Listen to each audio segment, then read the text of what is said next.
Masechet Ketubot, traité Ketubot, Daf Ayin Vav, feuille numéro 76. Nous sommes à la 6e ligne. Ravashi Amar. Ravashi donne une autre réponse pour comprendre notre Mishnah. Reshamane le Abba Beyadecha. Au début de la Mishnah qui parle qu'on a trouvé les défauts alors qu'elle était encore dans la maison de son père, c'est un cas où, lorsque la femme réclame la Ketouba au mari, elle lui dit « Tu as un mané, donc une somme de 100 zouz que tu dois à mon père chez toi, puisque c'est au père de recevoir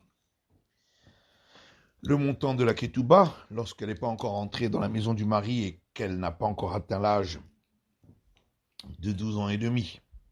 Et c'est pourquoi la présomption qu'il y a sur son corps à elle, qu'au départ elle n'avait pas de défaut, et donc que le défaut est venu après l'acquisition du lien du mariage, n'est pas valable ici, puisque c'est pas pour elle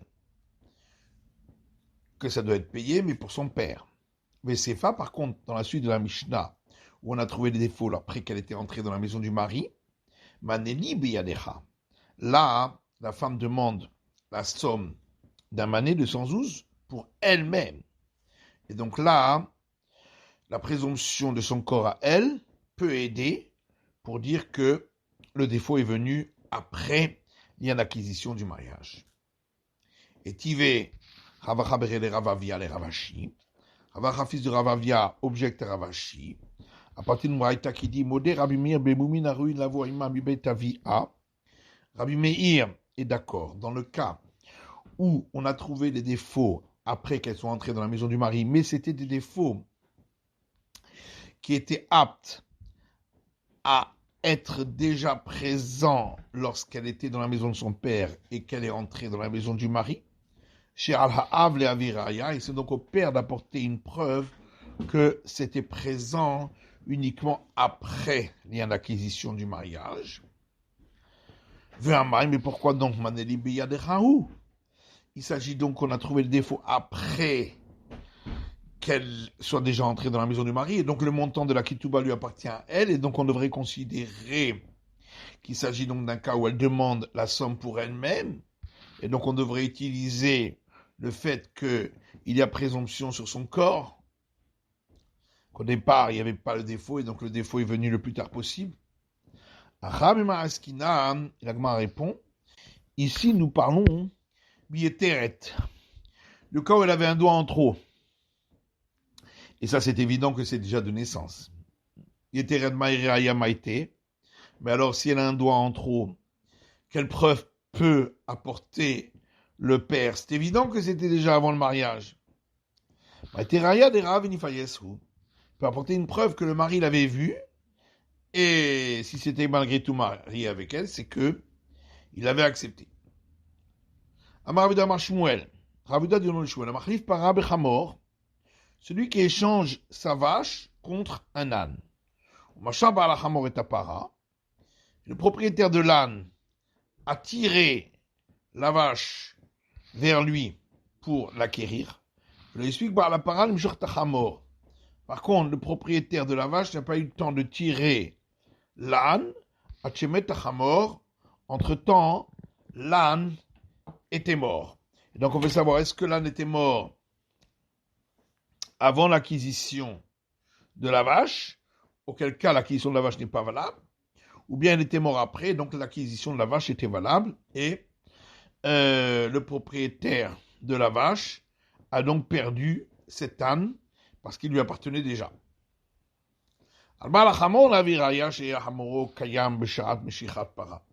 C'est au propriétaire de l'âne d'apporter une preuve que l'âne était encore en vie au moment où la vache avait été acquise et que donc l'acquisition de la vache était valable. Et nous avons une preuve d'un enseignement d'un maître de la Mishnah concernant Kalla, la femme mariée. Hey Kalla, de quelle femme mariée parle-t-on? Il est ma, si on va dire Kalla bevet aviha, du cas dans notre Mishnah de la femme mariée qui était encore dans la maison de son père. Et on voit que c'est au père d'apporter la preuve que les défauts étaient venus après le mariage. Midami, est-ce que ce cas ressemble à l'autre? Attends, m'a été Avraya ou ma pique. Voilà que là, le père va apporter une preuve pour pouvoir faire sortir l'argent de la ketouba des mains du mari. Alors qu'ici, est-ce qu'on va demander au propriétaire de l'âne d'apporter une preuve pour pouvoir garder la vache chez lui? Peut-être dans ce cas-là, il n'a pas besoin d'apporter une preuve. Amar Rabbi Abba. Alors Rabbi Abba répond Kalla bebet Hamiha. On parle du cas où la femme était déjà dans la maison du beau-père, c'est-à-dire qu'elle était entrée chez le mari. Vakatilodame, malgré tout, les canaux ne se ressemblent pas. Là, effectivement, on demande au mari d'apporter une preuve, pour affaiblir la force du père, puisque du côté du père, il y a le fait que lorsque la femme était née, à l'origine, elle n'avait pas de défaut. Est-ce que vraiment ici, on va demander au propriétaire de l'âne d'apporter une preuve, alors que lui, son argument va dans le sens de la présomption du départ, puisqu'au départ, l'âne était en vie à sa naissance. Amar Rav Nachman bar Yitzchak. Rav Nachman bar Yitzchak répond Kalla bebet aviha. On apporte une preuve du cas de la femme qui était dans la maison de son père. Ou le kiddushin, concernant la validité de l'acte d'acquisition de mariage.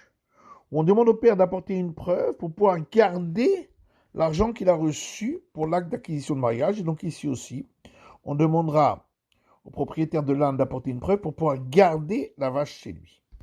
Velotema, et ne crois pas que Aliba Nemanamar Kiddushin lave le Tibourin Nitenu, que ça va seulement d'après celui qui dit que l'argent qu'on a reçu pour l'acte d'acquisition de mariage, on ne l'acquiert pas en tant que cadeau, mais uniquement si ça se confirme par ensuite le fait que le mari va faire entrer la femme chez lui. Et donc c'est pourquoi ici le père doit apporter une preuve. Et la firme de marqué d'Ushin, Tiboinitenu, mais même d'après celui qui dit que l'argent qu'on reçoit pour l'acte d'acquisition de mariage, en réalité c'est un cadeau, dans tous les cas, on le garde, Anemile Kiddushin Vadaï. Ça c'est seulement lorsqu'on est certain de l'acte d'acquisition de mariage. Aval Kiddushin Taout, mais un cas comme ici, où il est possible qu'il y ait eu une tromperie, puisqu'elle avait des défauts, Imaiteraya in ilala. Si effectivement le père apporte une preuve que le défaut n'est venu qu'après l'acte d'acquisition du mariage, alors il pourra garder l'argent, et sinon non. Métivé, on objecte à partir d'une braïta qui dit une aiguille qui se trouve à l'intérieur de l'animal dans la paroi du bonnet. Mitzad echad keshera. Si elle est que du côté interne, elle n'a pas transpercé la paroi de part en part, l'animal est apte à la consommation. Mais si l'aiguille est allée de part en part, très fin, l'animal est inapte à la consommation parce que ça a troué complètement l'estomac du bonnet et c'est plus considéré comme viable à long terme. Si on a trouvé à l'endroit de ce trou une goutte de sang, c'est donc une preuve que ça a été transpercé avant l'abattage rituel. Et donc, effectivement, l'animal n'est pas consommable. Et si on n'a pas trouvé de goutte de sang à cet endroit-là, c'est donc que c'est venu après l'abattage rituel, et donc l'animal est consommable. Ou glad piyamaka, s'il y a eu une croûte qui s'est formée à l'endroit du trou, de l'orifice, c'est une preuve que le trou a eu lieu déjà 3 jours avant l'abattage rituel. Et donc, si l'animal avait été acquis par le boucher dans les 3 jours précédant l'abattage rituel, il était déjà inapte, et donc il peut réclamer remboursement de l'argent de l'acquisition. Par contre, l'Oglat Piyamaka, s'il ne s'est pas formé encore de croûte sur cet orifice, Amotzi Mechavero Lavaraya, dans ce cas-là, on ne peut pas savoir quand l'aiguille a transpercé, et donc celui qui veut faire sortir l'argent de l'autre, c'est-à-dire le boucher qui veut faire sortir de l'éleveur, doit apporter une preuve que ça s'est passé avant qu'il ait fait l'acquisition. Et la Gemara dit là-dessus, Vei Yaïv Tabardeme, si le boucher avait donc déjà payé, bah il a touillé Raya ou Mapik. Il a besoin d'apporter une preuve pour pouvoir récupérer son argent. Ve'amai. Et pourquoi donc? Bah al-behema la Raya venokim. C'est donc au propriétaire de l'animal au départ qui devra apporter une preuve pour pouvoir garder son argent, puisque le problème a eu lieu sur son animal, exactement comme le propriétaire de l'âne, son Shmuel, qui doit lui apporter une preuve que l'âne était encore en vie, puisque le problème a eu lieu sur son âne.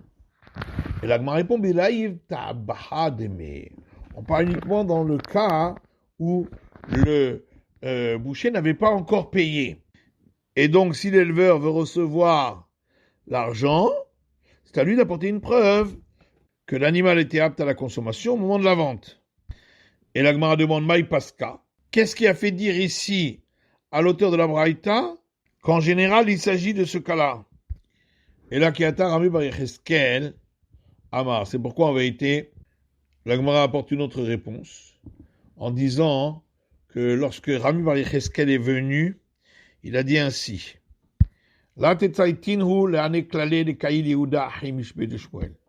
N'écoutez pas les règles qui ont été données par Yehuda, mon frère, au nom de Shmuel. Voilà ce que Shmuel a dit en vérité.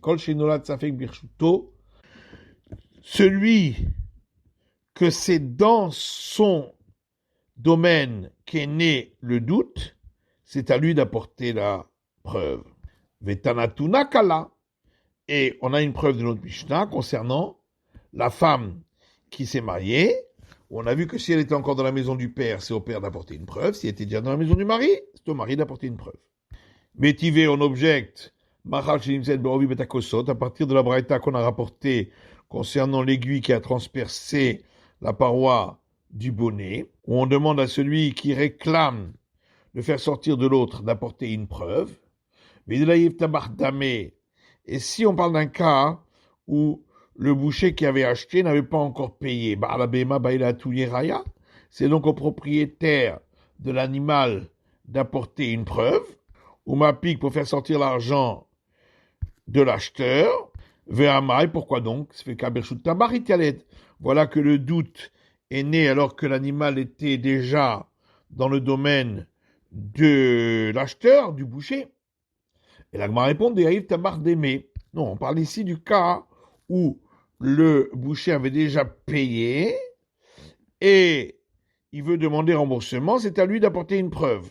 Ou Maï Paska, et comment l'auteur a pu décider qu'on parle uniquement de ce cas-là, puisqu'il a donné une règle générale. Stama de Milta, c'est parce que, en général, Kama de l'Aïevini Zouzé, l'Aïevini Shriyuta. Tant que l'acheteur n'a pas payé, le vendeur ne lui donnera pas l'animal. Donc c'est pourquoi c'est plus logique de dire qu'on parle d'un cas où l'argent avait déjà été payé. C'est la fin de l'étude du DAF Ain Vav de la feuille numéro 76.